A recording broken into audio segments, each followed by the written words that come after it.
Hello students. आज हम लोग बात कर रहे हैं कॉजेज़ ऑफ पॉवर्टी की। पॉवर्टी के क्या क्या कॉजेज़ हैं, क्या कारण हैं। जैसे कि हम इंडिया में हर तरफ देखते हैं कि जो हमारे यहाँ स्पेशली जो विकासशील जो डेवलपिंग कंट्रीज़ हैं, वहाँ पे अगर हम देखें तो जो पॉवर्टी का जो मेन रीज़न क्या है कि पॉपुलेशन। एक तो पॉपुलेशन बहुत होती है उन कंट्रीज़ में। दूसरी दिक्कत होती है कि उन लोगों को एक क्वालिटी एजुकेशन नहीं मिल पाती।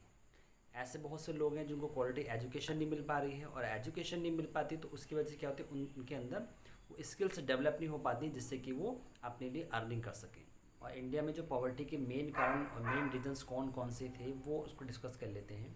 हमारे देश में जो ब्रिटिश रूल रहा काफ़ी सालों तक, उसने एक तरह से बहुत ज़्यादा ही उसका इम्पैक्ट रहा।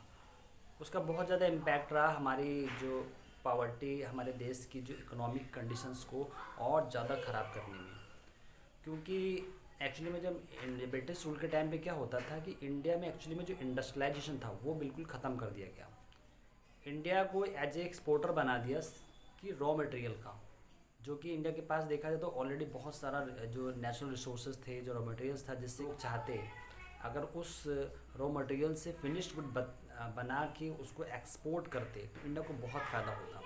ब्रिटिश रूल ने क्या किया, इंडिया को फिनिश्ड गुड का एक्सपोर्टर ना बना के उन्होंने क्या कर दिया, रॉ मटेरियल का एक्सपोर्टर बना दिया और इंपोर्टर बना दिया फिनिश गुड्स का। तो उससे क्या हुआ, इंडिया का जितना का सारा जो रॉ मटेरियल था वो तो एक्सपोर्ट होके चला जाता था ब्रिटेन।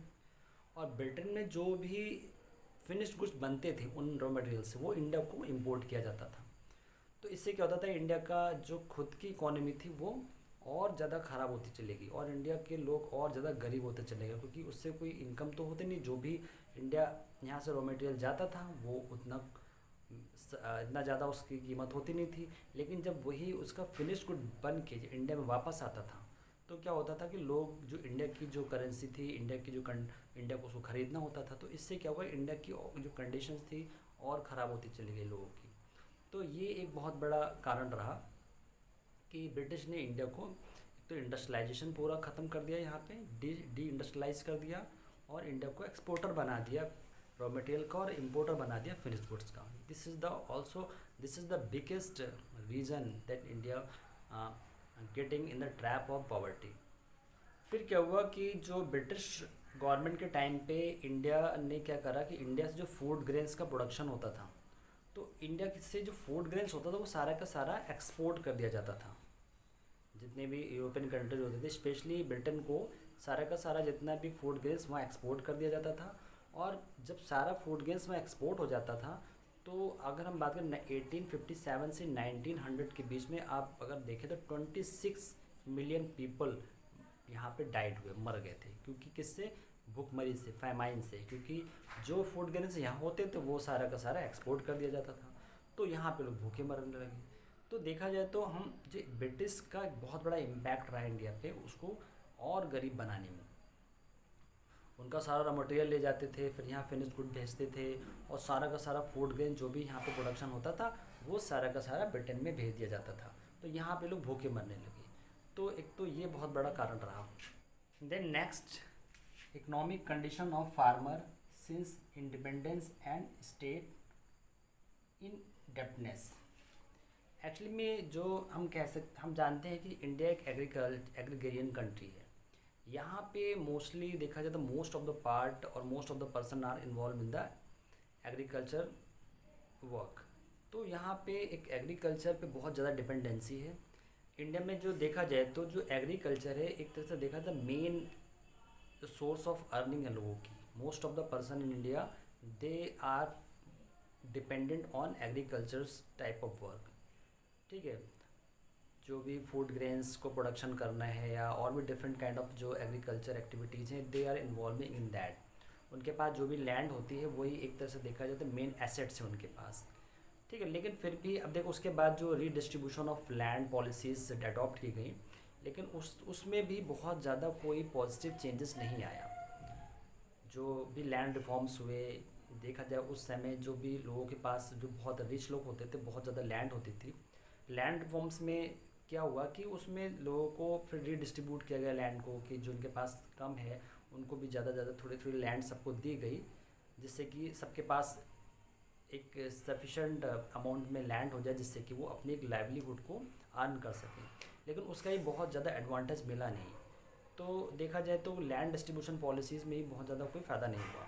लोगों के जो जो किसान होते थे हमारे देश में, वो एक तो बहुत ज़्यादा कर्ज ले लेते थे, उनके ऊपर बहुत ज़्यादा कर्ज होता जा रहा था, क्योंकि जो भी सूखा पड़ जाता था तो उनकी उनको अपनी के जो खेती के लिए, एग्रीकल्चर वर्क्स के लिए जो भी उनको लोन मिलता था, लेकिन वो उसको रीपे नहीं कर पाते थे, क्योंकि उतना ज़्यादा प्रोडक्शन होता नहीं था, वो उतनी फैसिलिटीज़ नहीं मिल पाती थी। तो उतना प्रोडक्शन न होने के कारण, सूखा पड़ जाने के कारण, तो बहुत सारी प्रॉब्लम्स उनके सामने होती थी। तो वो जो लोन लेते थे बैंक से, उसको रीपे नहीं कर पाते थे, तो कई तो जो फार्मर्स होते थे वो सुसाइड कर लेते थे।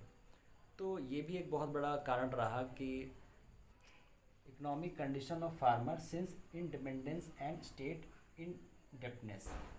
तो शुरू से ही आप देखते आ रहे हैं जो आज़ादी से कि लोगों की जो हमारे देश में जो कंडीशन, इकोनॉमिक कंडीशन, वो ख़राबी थी। अभी भी हम देखते हैं कि बहुत से किसान जो हैं वो अभी भी बहुत जो लोन ले रखा है उसको रीपे नहीं कर पाते हैं, और कई बार तो गवर्नमेंट क्या करती है, उनको लोन भी माफ़ कर देती है।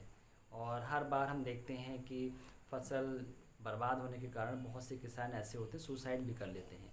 तो इस तरह से देखा जाए तो कई बार जो जो पॉवर्टी है वो हम ख़त्म ही नहीं कर पा रहे हैं। अगर गवर्नमेंट बहुत सारी स्कीम चलाती भी है फार्मर्स के लिए कि वो उनका जो ज़्यादा से ज़्यादा प्रोडक्शन बढ़ सके, जिससे कि वो अपने जो भी कर्जे हैं उसको वापस कर सकें, बैंक को लोन रीपे कर सकें, लेकिन हो नहीं पाता, क्योंकि जो प्रोडक्शन ही उतना नहीं हो पाता है कि वो अपना उससे इतनी अमाउंट अर्न कर पाएँ कि बैंक को रीपे कर पाएँ लोन। तो एक और रीज़न रहा पॉवर्टी का, वो क्या था, high growth rate of population. India में क्या था कि जो पॉपुलेशन का ग्रोथ रेट थी वो बहुत ज़्यादा हाई थी, मतलब इकोनॉमिक जो डेवलपमेंट्स हो रहे थे उससे ज़्यादा तेज़ी से क्या हो रहा था कि इंडिया की पॉपुलेशन बढ़ रही थी। जो भी इन्वेस्टमेंट होता था, इंडस्ट्रीज़ लगाई जाती थी, या जो भी एफडीआई आता था, उसमें इकोनॉमिक डेवलपमेंट तो हुआ थोड़ा बहुत, लेकिन उससे तेज़ी से क्या हुआ, पॉपुलेशन हमारी इंक्रीज़ हुई। तो पॉपुलेशन अगर इकोनॉमिक कंडीशन से, इकोनॉमिक डेवलपमेंट से तेज़ी से ज़्यादा इम्प्रूव हो रही है कंपैरिजन में, तो जो पर कैपिटा इनकम थी वो नहीं बढ़ती थी, वो और कम होती चली गई। क्योंकि जो भी डेवलपमेंट्स हुए, जो भी अगर नेशनल इनकम बढ़ी, नेशनल इनकम जिस रेट से बढ़ रही थी उससे कहीं ज़्यादा रेट से पॉपुलेशन बढ़ने लगी। तो जो इस वजह से क्या हुआ कि जो पर कैपिटा इनकम नहीं बढ़ पाई, लोगों की इनकम नहीं बढ़ती, इनकम नहीं बढ़ रही थी तो कंजम्पशन का लेवल भी नहीं बढ़ा। इस वजह से क्या हुआ कि हमारे देश में एक तरह से गरीबी का जो लेवल था, पॉवर्टी का लेवल, वो कम ही नहीं हो रहा था। काफ़ी गवर्नमेंट्स ने अपनी तरफ से एफर्ट्स किए, काफ़ी स्कीम्स लाई, इंडस्ट्रीज लगाई गई, तो काफ़ी सपोर्ट दिया गया, लेकिन जब तक कि हम जो पॉपुलेशन की ग्रोथ को नहीं रोकेंगे तब तक हम ये पॉवर्टी को इरेडिकेट नहीं कर सकते। नेक्स्ट जो है, जो एक another reason of poverty is wide spread unemployment. India में जो अनएम्प्लॉयमेंट का जो प्रॉब्लम है वो शुरू से रही है, और ये प्रॉब्लम की वजह से, ये प्रॉब्लम ने जो दूसरी प्रॉब्लम क्रिएट की वो है पॉवर्टी, क्योंकि लोगों को जॉब्स नहीं मिल पा रहे थे, लोगों की अर्निंग नहीं बढ़ पा रही थी, तो डिफरेंट काइंड्स ऑफ जो अनएम्प्लॉयमेंट क्रिएट होता चले गए। चाहे हम रूरल एम्प्लॉयमेंट की बात करें, अर्बन अनएम्प्लॉयमेंट की बात करें, structural unemployment, industrial unemployment, seasonal unemployment, तो इस तरह डिफरेंट काइंड्स ऑफ अनएम्प्लॉयमेंट्स हमारे देश में हमेशा रहे। उसकी वजह से क्या हुआ, लोगों को एक परमानेंट इनकम नहीं मिल पाई। तो परमानेंट इनकम नहीं हो पाने के कारण क्या हुआ, धीरे धीरे हमारे देश में और गरीबी बढ़ती चली जा रही थी। कैजुअल वर्कर्स थे वो बहुत ज़्यादा इफ़ेक्ट हुए इससे, क्योंकि उनको ना तो कोई जॉब सिक्योरिटी मिल पाई, ना ही उनके पास कोई एसेट्स थी, और ना ही इतना सरप्लस था कि जिससे कि वो उसको सस्टेन कर पाएँ। तो ये बहुत ज़्यादा, ये सब कारण रहे। एक तो अपॉर्चुनिटीज़ क्रिएट नहीं हो पा रही थी, लोगों के अंदर अवेयरनेस भी नहीं थी, और रिसोर्सेज भी अवेलेबल नहीं थे, और जो बहुत सारी जो रूरल पॉपुलेशन थी वो भी सिटी में और अर्बन एरियाज़ में आकर वहाँ पे बसने लगी, जॉब्स के लिए आने लगे, लेकिन इंडस्ट्रीज़ ना होने के कारण वो इतनी ज़्यादा, इतना बड़ी अनएम्प्लॉयड पॉपुलेशन को वहाँ अब्जॉर्ब नहीं कर पाए। तो ये देखा जाए ये भी बहुत बड़ी प्रॉब्लम रही अनएम्प्लॉयमेंट की, और इस वजह से लोग, और जो पॉवर्टी थी वो बढ़ती चली। फिर बहुत से ऐसे जो देखा जाए तो SC ST जो कम्युनिटीज़ रहीं, इनमें भी इन लोगों को उतना ज़्यादा जो नई इमर्जिंग अपॉर्चुनिटीज़ होती थी उतना पार्टिसिपेशन नहीं मिलता था, और ना ही इनको इतना अवेयरनेस होती थी कि जो भी स्कीम चलाई जा रही हैं उनमें उनको कितना रिजर्वेशन मिल रहा है। तो इस वजह से क्या हुआ कि इस पॉवर्टी का जो बहुत बड़ा जो हिस्सा है वो इन्हीं कैटेगरीज़ में आता है, जो SC ST की बात करते हैं। तो सबसे बड़ी दिक्कत कि एक तो उन्हें ना तो अवेयरनेस थी और ना ही उनको उतना ज़्यादा पार्टिसिपेशन मिलता था जो इमर्जिंग अपॉर्चुनिटीज़ होती थी एम्प्लॉयमेंट की। या वो जब इनकम नहीं बढ़ी, प्रोडक्शन भी इम्प्रूव नहीं हुआ, या फिर जो नेशनल इनकम भी वो भी नहीं बढ़ पा रही थी, पर कैपिटा इनकम भी घटने लगी। तो ये सारे कारण रहे कि जो इंडिया में जो पॉवर्टी है उसके पीछे एक बहुत बड़ा कारण रहा कि अनएम्प्लॉयमेंट को हम ठीक से हैंडल नहीं कर पाए।